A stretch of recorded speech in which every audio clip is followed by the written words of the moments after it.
All right, so if you have a studio that is not doing well or it's not going in the right direction, When you're trying to teach all of the lessons, answer all the phone calls, handle all of the people in your sales funnel, you are just a recipe for burnout. So paying particular attention to your finances, for example, is absolute key. What if I told you that you could take a failing music school and turn it into a six-figure business? In today's video, I'm going to share exactly how I took my own music school from really struggling to this amazing, thriving place and how you can do the same. Hey, I am Nick, and in this video, we are going to dive into these strategies that helped me break through that plateau and really start scaling my music school. And you don't need to be constantly chasing after new students to grow your business. It's all about identifying the right things and tactics that will help you push past that growth barrier. And so what I've done is I've interviewed some of our top music school coaches from our Build a Music School membership. And these coaches are amazing. They're all school owners who have, some have even taken their schools, turned them around, and made them into these thriving, growing 6- and 7-figure businesses. And stick around until the end because I'm going to actually share with you exactly what I did to break through that plateau for me and scale my school into something amazing. And it's something you can honestly start using right away. So don't miss this. Get ready. Let's get jumped in because today's video is going to be value packed with actionable steps that are going to change the way that you think about growing your school. So let's jump right in. Tracking everything, tracking your enrollments, tracking your drops, following up with those drops, closing that back door, tracking your income, tracking your expenditure, tracking your tutor hours, your full team hours. Tracking is key. What you can track, you can then measure, and what you can measure, you can then adjust. So paying particular attention to your finances, for example, is absolute key. Paying attention to wasted hours where perhaps you're teaching group classes where the classes aren't full, looking at where you can merge those classes to cut down on the expense of running that. Tracking, measuring, paying close attention is absolute key. I think when you're looking at some of the biggest challenges that people face when their school is failing, I would look first at the budget sheet. So what are my biggest expenses? And most likely you're going to find that your teacher pay and your overall payroll is your biggest line item on the budget sheet. And so I would say, let's take a look at that first. You very likely are overpaying your teachers. Most people do it. It's very common. The other thing that you could look at would be the tuition that you're charging. You probably are undercharging your customers. So you're probably overpaying your teachers and undercharging your customers. Very common. These are the biggest levers, right? So let's look there first and see if there's a way that we can possibly increase our rates to generate more revenue, and we can create a system for where when we bring new teachers in, we're not quite maybe paying them as much, but we simply give them a path forward so that they can climb a ladder and earn more, but it has to be within a structure so that they're not just automatically getting $35 an hour when they start, but maybe they start out at 25 or even 22 or something that's a little bit more manageable for you, so your margins are much better. So the truth is, if you don't know your numbers to your business, you just don't know your business. And so these are critical. The last thing I'll say about this is your retention rate. Probably the most overlooked thing in the music school industry, I think, is people's retention. So do you know how many students dropped in your studio last month? And do you know what percentage that is? And do you know which teachers are dropping the most students, which teachers are dropping the fewest students? So your retention rate is critical to profitability. So that's where I would start with any school that's struggling or failing, would be to look at the budget and look at the numbers. A common mistake that I see is a music academy owner that doesn't know how to delegate. When you're trying to teach all of the lessons, answer all the phone calls, handle all of the people in your sales funnel, you are just a recipe for burnout. In order to have a thriving music academy, you need to be able to delegate all of the roles and responsibilities so that you can focus on the bigger picture of your music academy and ensure that it thrives.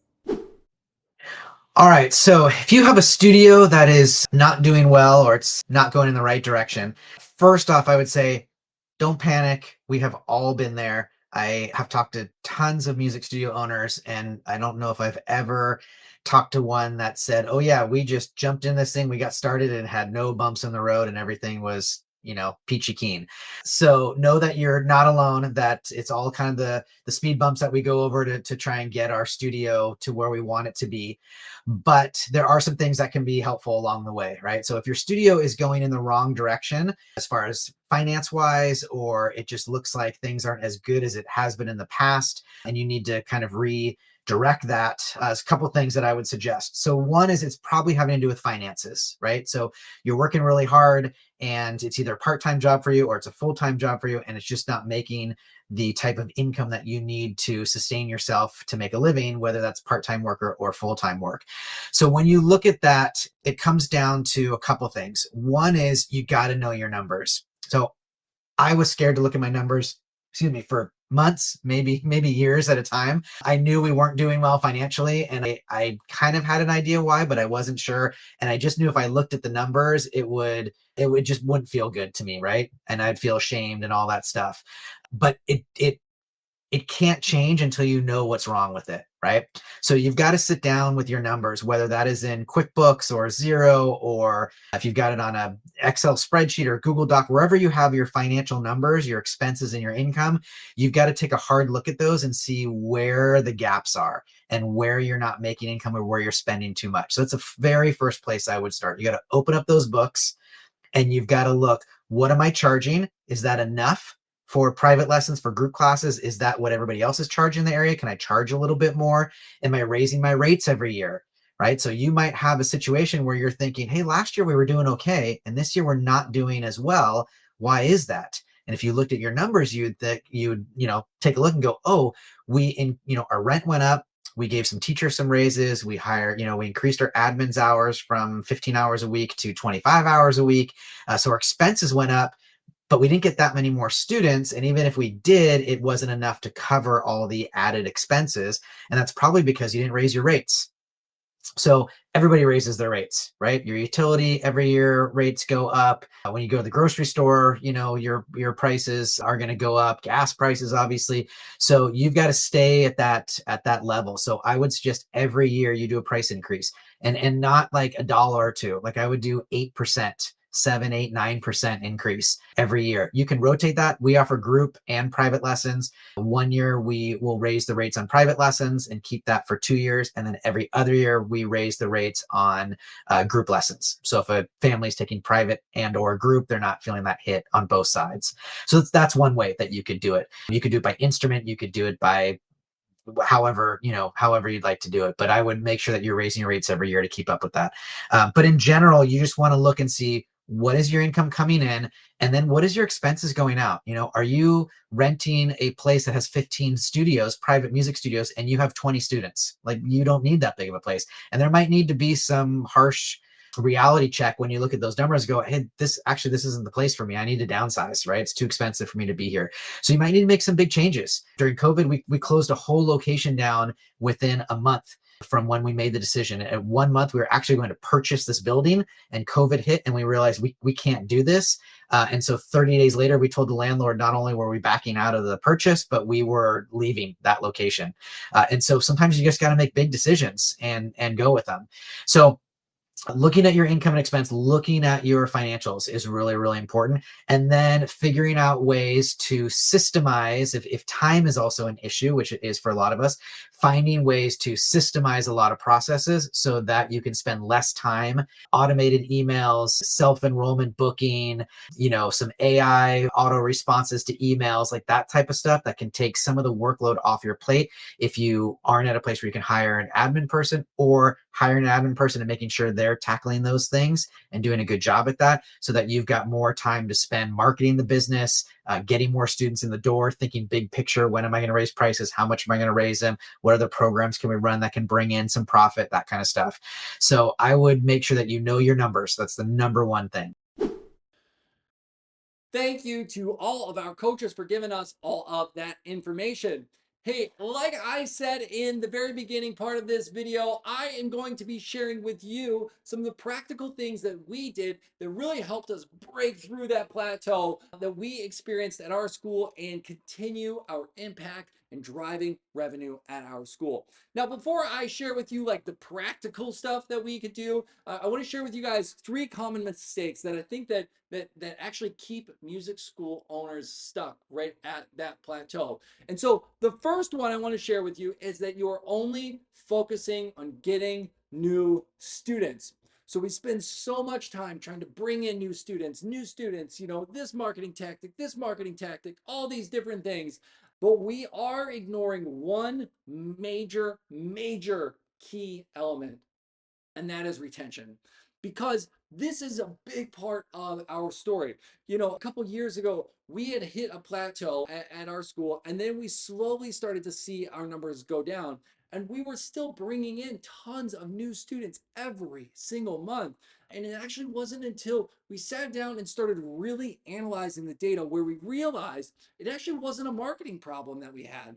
The problem that we were experiencing was we weren't keeping students long enough. We had a retention problem. And so I really want to encourage you, don't just be focusing on getting new students. Make sure you're focusing on retention. So that's the first problem that I see lots of music school owners, do that keep them stuck. The second thing that I see a ton of is that I don't see a lot of music school owners creating these very clear set of systems for admin, for scheduling or communication. There's so many different types of systems, but loads of music school owners don't have these systems in place that are actually helping drive the business forward. What they're doing is they're just trying to come up with new ways to do something, and it's not replicable, and then they're wasting tons of time, and so then they're not able to then grow their businesses because they're spending all this time doing something that is replicable, that a system could do, whether it's automated or, if it's just a simple checklist of some sort. So that's the second common mistake that I see school owners make. And the third one, which we did very, very early on in our business, is we priced ourselves too low and we underestimated our value.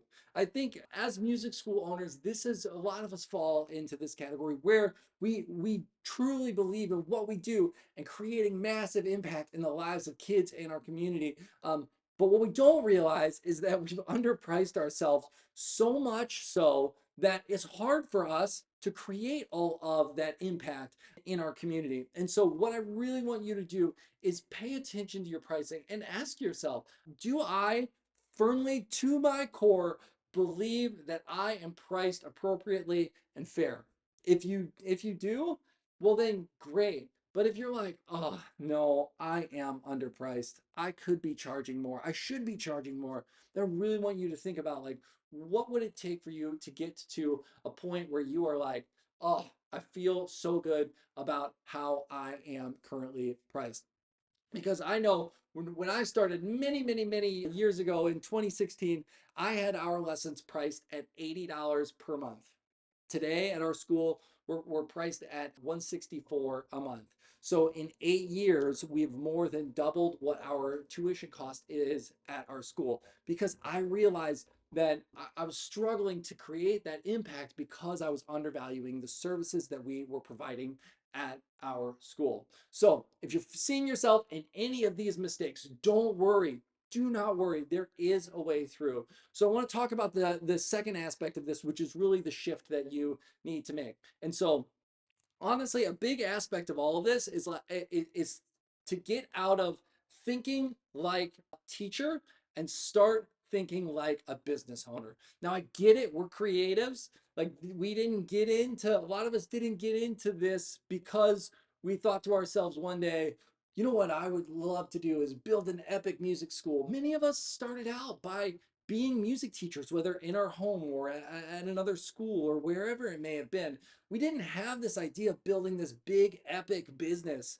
But ultimately, to break through that plateau that you're experiencing, you got to get out of thinking like a music teacher and you got to get into thinking like a business owner. It's really one of the key ways that you are going to see that shift and that growth happen at your school. So So within that, there are really sort of three pillars of breaking through this plateau. The first one, as I mentioned a little bit, is that whole idea of strong systems. We're talking automations, scheduling, onboarding stuff, billing. There's just tons and tons and tons of different ways that you can break through those plateaus. But really, that is going to be one of the key things that you need to have in place. And systems can be anything from checklists to things that are that are automated, or just anything that is replicable, anything that you're doing over and over and over and over again. The second thing is really focus on that retention. So what can I do at my school that's going to keep my students around a little bit longer? Whether it's creating great experiences, whether it's parent engagement, maybe you're doing themed weeks, maybe you're going to do stuff like create this fun little competition. There are loads and loads and loads of different ways that you can boost that retention at your school that help keep kids wanting to keep coming back for lessons and really, inspired by what you are doing at your school. And then the third and final thing is smart marketing. Because what I see so many music school owners doing is really just going, oh, we need more students. We're going to try and throw something at the wall and see if it sticks. And a lot of times it doesn't. And what we end up doing is spending lots of time, in a spot where we're spending hours and hours on marketing and not getting anything out of it. And so what I want to encourage you to do is to try and think through like strategic, consistent marketing, not this whole idea of random posting and all this other stuff. Like really focus on the things that are going to work and be consistent. Don't just throw stuff at the wall and hope that it sticks. It needs to be something that you know is going to work. And if you're thinking to yourself, all right, Nick, all this sounds great, but I have no idea how to put this into play, what I would encourage you to do, take a minute and somewhere on this video, there will be the opportunity for you to claim a trial with the Build a Music School membership. Go ahead, click that link, claim your trial. And then once you're in, what I want you to do is I want you to go into the retention and customer experience module. Once you are in there, you are going to see loads and loads and loads of ideas that you can systemize in there, things that you could automate in there, ways that you can keep your students longer so that you're not spinning your wheels each and every week and just throwing stuff at the wall to see if it works. So again, I encourage you, somewhere on this video, click the link, claim your trial, and we'll see you in the Build a Music School membership.